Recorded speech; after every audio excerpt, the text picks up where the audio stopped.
it's quite unusual or not common for someone to jump on the roof of a property and see the condition of the roof, and you can't actually see inside the walls to see how old the wiring is or the plumbing and whether there's any leaks and whether there's termites in the floor or in the walls. You just don't know these types of things. So it's very important that you do get a building and pest inspection done on a property and make sure that it's in good condition. Welcome to the Selling Southport podcast. I'm Andrew Wright, Principal of Professional Southport since 2008. Real estate isn't just my career, it's my passion. With decades of experience, I know what it takes to succeed in the property market, especially here in Southport. Whether you're looking to buy, sell, lease or invest, you can count on me and my team to deliver strategies that maximise your returns. Let's dive into today's episode and get you one step closer to your property goals.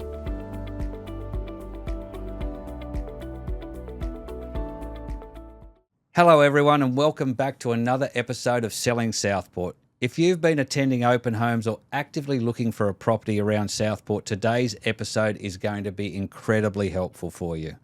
Buying a property is a big decision, and while it's easy to focus on how the home feels when you walk through during an open home, there are a number of practical things smart buyers are always paying attention to before making an offer. So today, once again, I'm joined by Andrew Wright, the Principal of Professional Southport, and we're going to walk through the key things that experienced buyers check before they decide to make the move on the property. Andrew, welcome to the podcast. Thanks, Adam. I look forward to going through this. Excellent. So we're going to look today at 7 specific things that smart buyers check before they make an offer. So let's start with number 1, the street and surrounding location.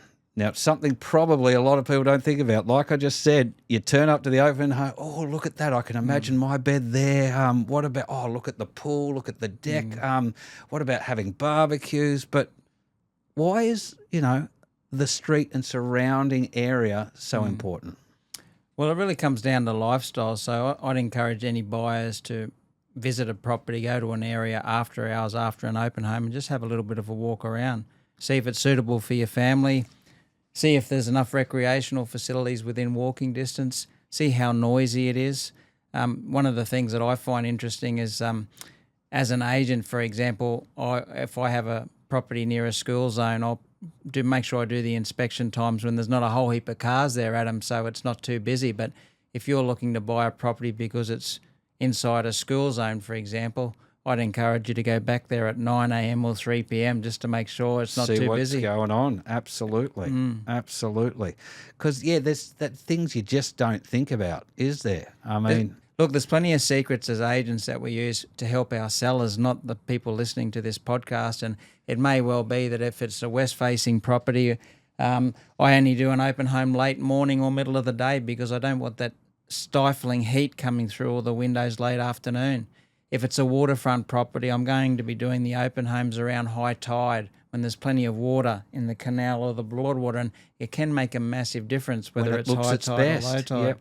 Understand. I love that because it's your job to get the best price Absolutely. For the seller. That's right. So you are going to present it in its absolute very best with little things like that, which buyers probably don't tend to think about. And, it can look, it can look very different at low tide when, those sort of things. I love that. So, all right, number 2, I think this is a common one, but condition of the property. What should you be looking for beyond, just wandering around and having just a quick squiz?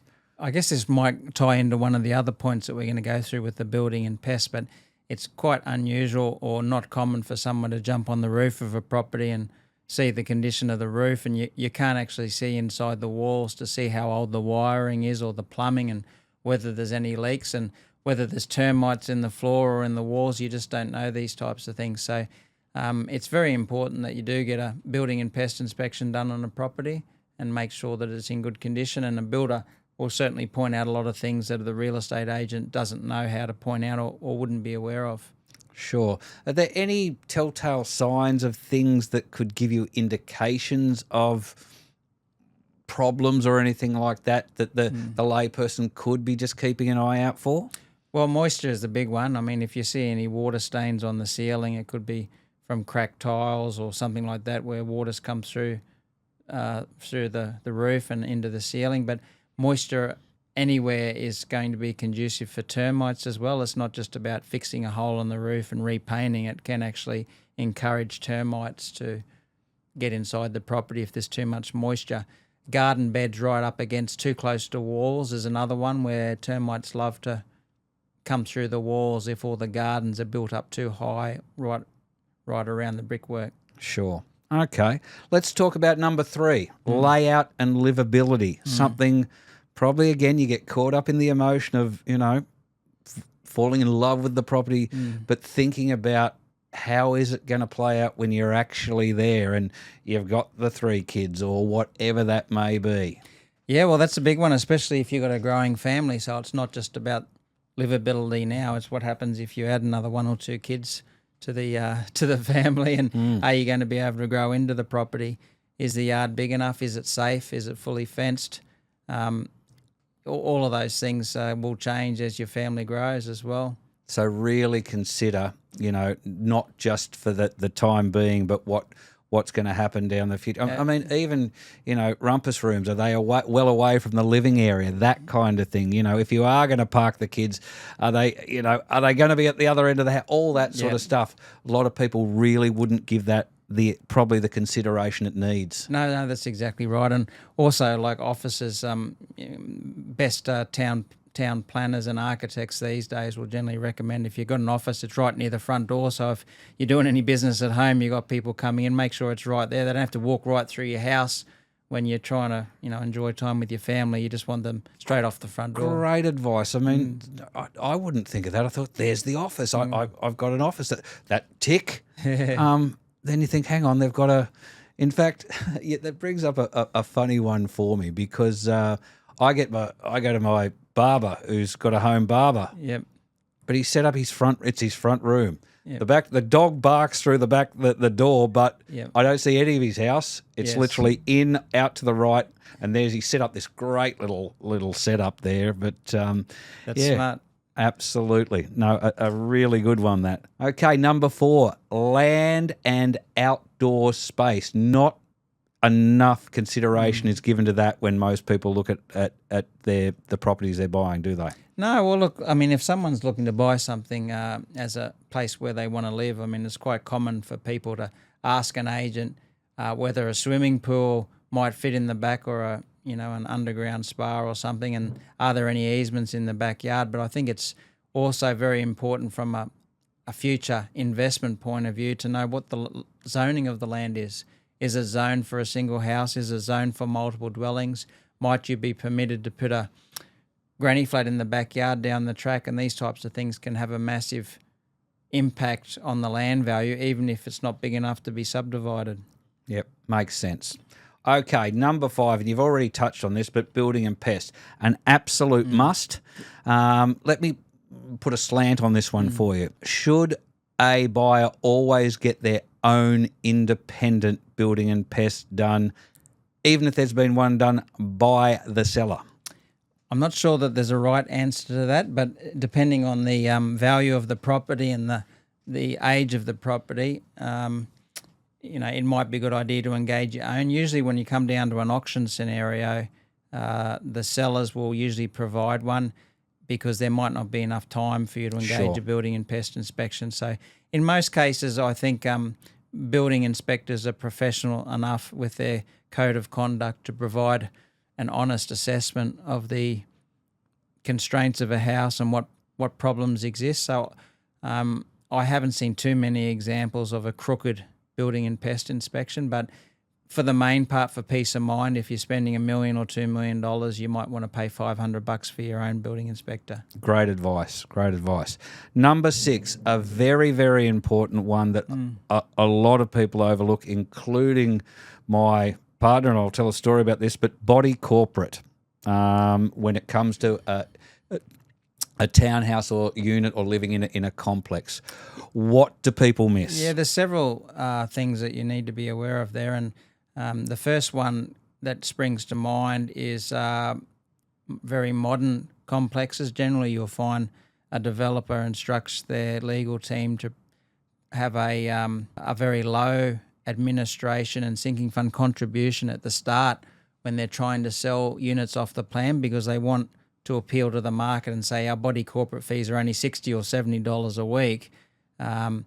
But in 3 or 4 years' time, they're going to go up substantially. They've only made them low at the start. One, because the building's brand new at the start and nothing needs to be done. And two, they're trying to increase the prices by marketing it as a very affordable property to live in. With body corporate fees, yeah. The second thing is, I guess, is the level of the sinking fund, depending on the requirements of the building. You can have one-off special contributions for owners to contribute to major capital works down the track, particularly when a building gets 15 or 20 years old. I've seen many examples of that, and sometimes that will actually trigger sellers to sell before they get hit with one of these notices, and the new buyer just gets lumped with it. Well, that's what happened to my partner. She didn't know about looking into it, didn't get the advice on the sinking fund. It had been run right down and got hit with a $10,000 special levy. Yep. To bring it back up, and they did have works that needed to be done, and there just wasn't enough in there. Yep. So very, very important one. If you're looking at a unit, a townhouse, look into the body corporate and get some advice. Absolutely. If you don't know what you're looking for. Final one, number 7, future value and investment potential. Yeah, look, I think, it's very important, even as an owner-occupier, when you go and buy a property, make sure you know the 3, 4 or 5 most recent comparable sales, so that you're not overpaying for a property. It's very easy to get caught up in the hype and not wanting to miss out. But if you're not successful buying this one, everything happens for a reason. There'll be another one next week that'll probably be better. So know your numbers. Try and buy as much land component as you can. I'm still firmly of the belief that land values go up and buildings depreciate. So if you can only afford apartment, well then so be it. Make sure you buy right. But if you have the choice between buying a duplex with some land content or an apartment, if making money is important for you and it's not just about a place to live, try and get some land component. Perfect. Look, I think this has been incredibly valuable. If you've been out there looking, doing your opens, this will be great advice for you. Look, whether you're going to Andrew's properties or going to any others, he's always here and willing to help absolutely anyone. Do reach out if you want any more advice on what to look for as a buyer. It's his job to look after his sellers, but look, at the end of the day, he wants to help everybody and make a transaction work, the best for both sides. So do reach out, andrew@professionalsouthport.com.au. And look, Andrew, thanks so much for, again, something that only, most people fall into for a short space of their lives when they are looking for a property. So not everyone knows or has the knowledge that you have. So I think this has been incredibly helpful. Thank you very much. Yeah, and you can make a big mistake. If you not going to be in a position to buy another property for 20 years, you want to make sure you make the right choice. Absolutely. Thanks once again. Thanks, Adam.